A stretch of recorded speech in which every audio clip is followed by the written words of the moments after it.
ASIO chief urges whole society role in tackling extremism as Australia's terror threat level rises, by Satori News. Australia's intelligence community is sounding the alarm, emphasizing the critical need for a united approach in combating violent extremism. Mike Burgess, the Director General of the Australian Security Intelligence Organisation ASIO, in a recent interview with the Australian Broadcasting Corporation ABC, stressed the importance of a collective effort that spans all segments of society in addressing the growing threat of radicalization.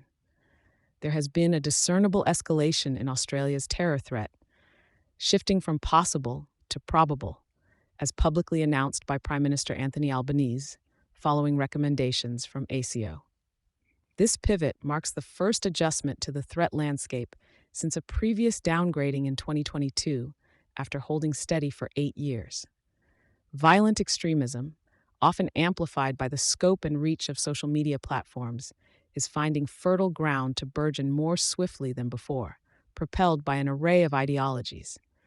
Burgess pointed out that while religious extremism continues to be the commanding threat, it is compounded by other emerging extremist narratives.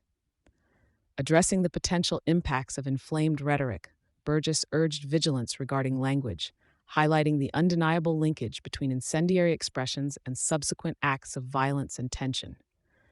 This call for responsibility covers all bases, from media organizations tasked with presenting news without inflammatory spin, to politicians engaged in impassioned debates. The ASIO head admonished a cautious approach in public discourse. Reflecting on the unsettling episodes of violent rioting in Britain, Burgess drew parallels to the underlying drivers escalating the threat levels in Australia. However, he expressed a belief that such events, were they to occur in Australia, would likely not mirror Britain's intensity.